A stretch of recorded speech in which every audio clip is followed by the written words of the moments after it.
Hello, my lovelies. It is time for my February wrap-up vlog, so stay tuned.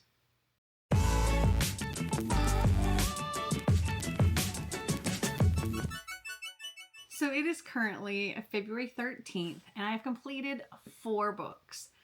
And funny thing is that those 4 books so far were in one weekend. So the first book I read, I don't remember exactly when I started. I want to say it was on like January 31st maybe. And I finished it on Saturday the 7th. And that was What Kind of Paradise by Janelle Brown. This book was so much more than I expected. Like, I don't really know what I was thinking going into it. So the little tag here says, a teenage girl breaks free from her father's world of isolation to discover that her whole world is a lie in this propulsive new novel. So she's living in, well, at the beginning of the book, she's an adult and she's in California and has kind of made herself anonymous in a way, but somehow a reporter found her and told her that her father's making headlines again, and did she want to tell her side of the story. And she decided that the best way, it was not through this reporter, but to write it herself, what her story was. And so we get, most of it is like just her story of what happened, and it goes back to her being a teenager and being 17 years old and living pretty much in the middle of nowhere in Montana. They're like out in the woods. She's homeschooled. She barely ever gets to leave this cabin that they live in. Kind of everything is good for the most part, but she, of course, kind of feels different when she does get to see other kids and stuff, other people her age and just other people in general. And she knows like her clothes don't look like normal people's, and she doesn't go and hang out with anybody ever. The only girl she ever really made friends with was the daughter of the bookstore owner, but she only ever got to see her when they would go to the bookstore. And they would go there because her dad wrote this libertarian zine, and he would take it there. And so she could go with him when he brought them. But eventually she discovers that some of the things that her father had been telling her was not necessarily the truth. And he has very radical ideas about government and the internet and all kinds of things like that. She's always believed that when she was 4 years old, her mother died in a car accident, and they went to live in Montana to get away from the city and everything. At a certain point, she discovers that, well, she finds a picture locked away in her father's desk, and on the back of the picture, a picture is a woman holding a baby, obviously her and her mother, but on the back it says Teresa and Esme.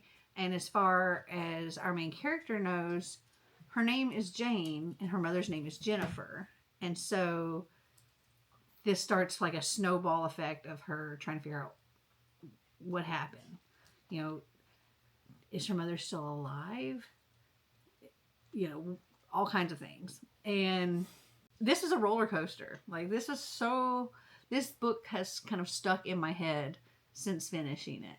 So I think I'm going to give this one 4 stars. Next, and this is, I think, going to be a very polarizing one, because I think most people love this book, and I didn't.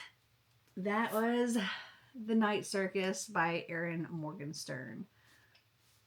I read the entire thing. Suffered through the entire thing.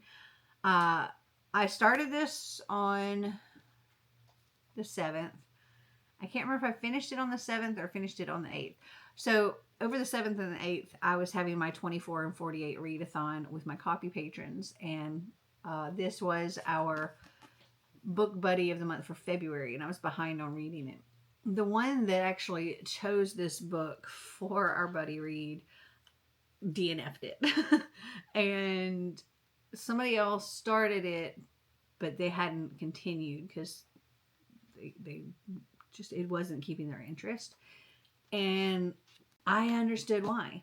Because to me, this was boring. This was so boring.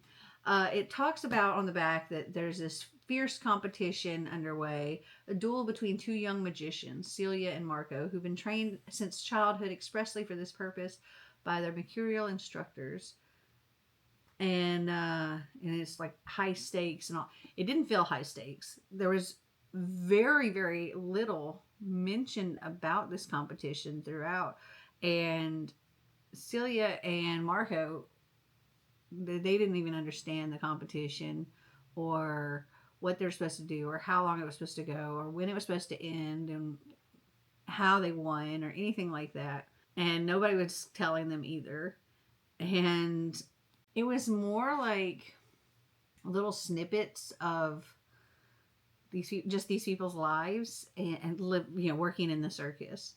This was way too long. It was over 500 pages, and I mean, it was well written, I guess, but it was so boring. I'm giving this 2.5 stars. The next thing I read, I started and finished on the 8th, and that was The Woman in Me by Britney Spears. And this is just a really heartbreaking story. I mean, it's her story through, childhood and before being famous and then, becoming like Mickey Mouse Club and becoming famous and getting into her singing career. The whole conservatorship, Justin Timberlake, other relationships, her first pregnancy and how, what happened with that. And also then like her other pregnancies with Kevin Federline, her other marriages, all of that stuff is talked about in there. And the whole conservatorship thing was just, oh my goodness, it was such a tough story. And, living her life in the spotlight like that is kind of unfathomable. And it was interesting to like, hear this whole story and know that years ago, we did this whole world tour thing with me and Marty and Becca and Xander. And one of the places we went was Thailand. And we saw Britney Spears in Bangkok in concert, and it was really awesome. But then knowing that and knowing what was actually going on at that point in time in her life is just like, oh, like I felt so bad that she even had to be at that concert, because during that time she was already under the conservatorship and she had already done her first stint in Vegas, and she was supposed to get like 2 vacations a year, and she hadn't gotten to have those, and so she missed out on spending this time with her kids. And she told them, okay, at the end of this, I need to take a nice long vacation. I want to go on vacation with my kids. And they're like, absolutely no problem. But then when the time came and it was over, they're like, yeah, on second thought, you're actually under contract to go on tour. And she had to miss out on going on this vacation with her kids, even though she really didn't want to, but she had no say in her life. So that was the tour that she was on when we saw her. And it's just like, but yeah, I think I'm going to give that 4 stars as well. Okay, so the final book that I started and finished on the 8th was The Do-Over by Lynn Painter. This was not something that was on my TBR at all.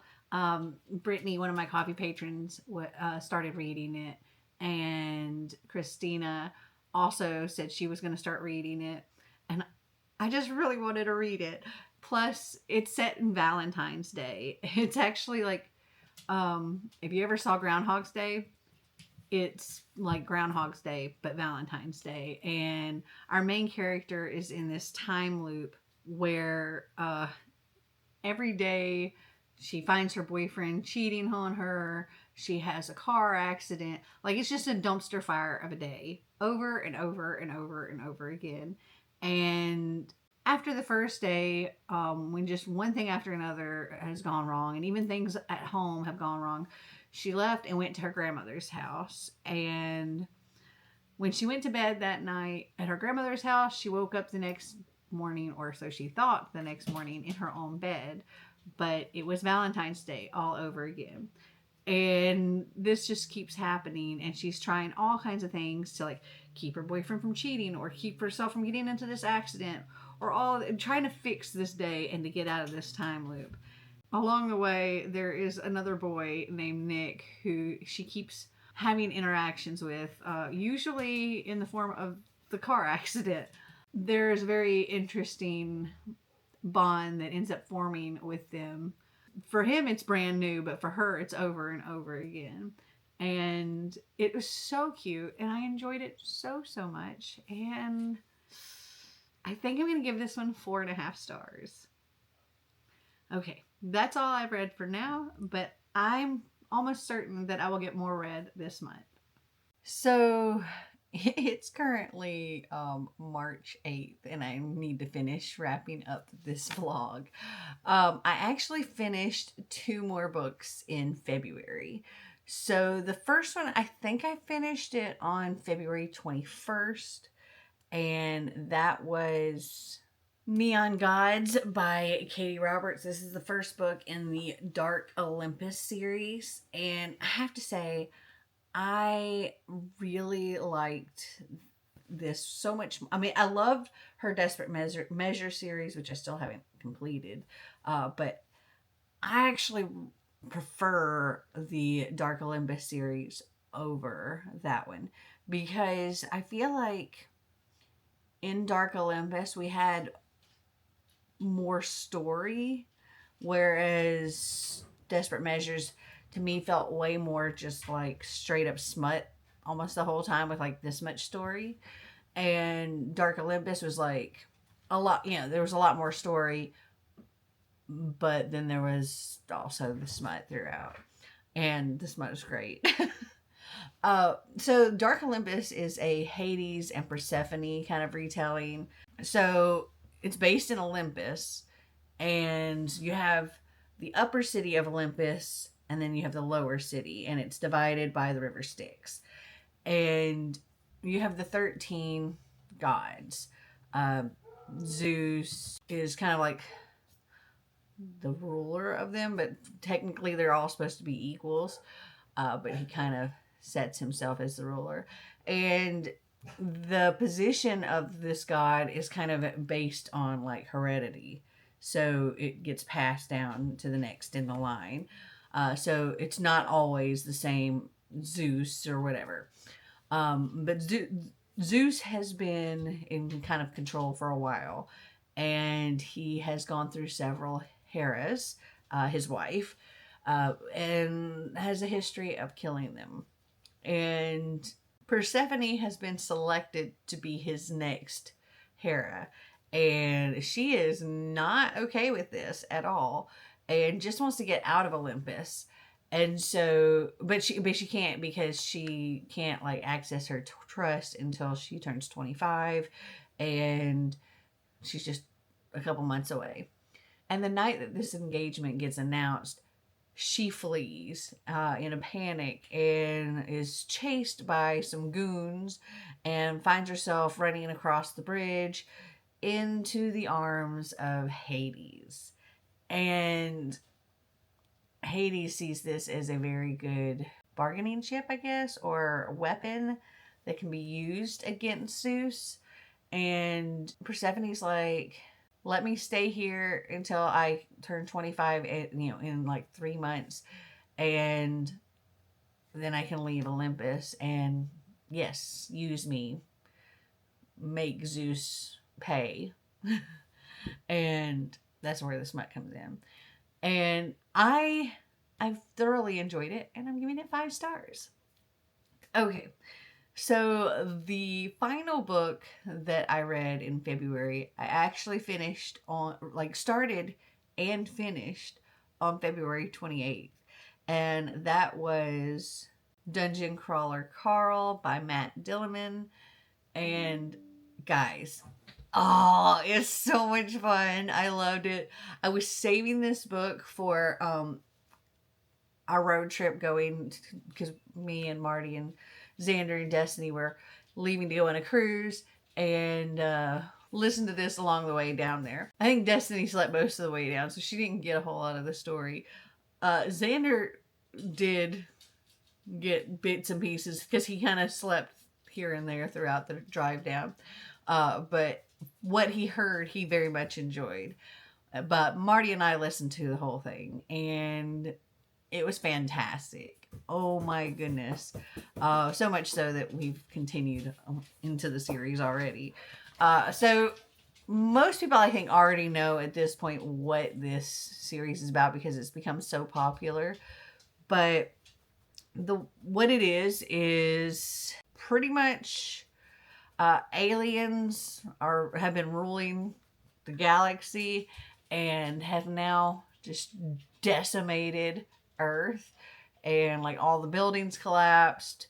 Most of the planet's population is dead, and they now have pretty much like only one option. Well, they have two. They can stay on the surface and quite probably die, or they can join in the dungeons and compete. And Carl the only reason he survived was because his ex-girlfriend's cat, who he still had his ex-girlfriend's cat, jumped out the window and was stuck in a tree, and so he went outside to get this cat, and that's when everything happened. So he was saved because he wasn't in the building, because literally every building everywhere just collapsed, just turned to dust pretty much. And so he's out there in his ex's Crocs and I think some boxers and a leather jacket that he just threw on before going outside. And the cat's name is Princess Donut.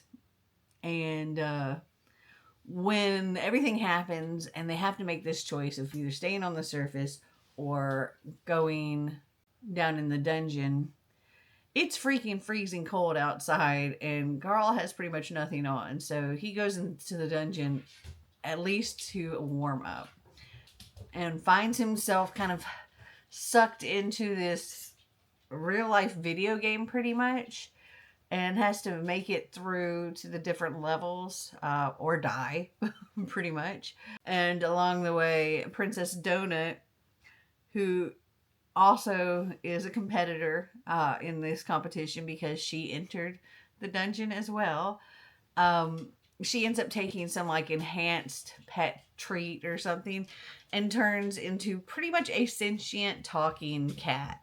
And it's awesome. And I love it. And I'm currently devouring the rest of the series. But giving this 5 stars. So much fun.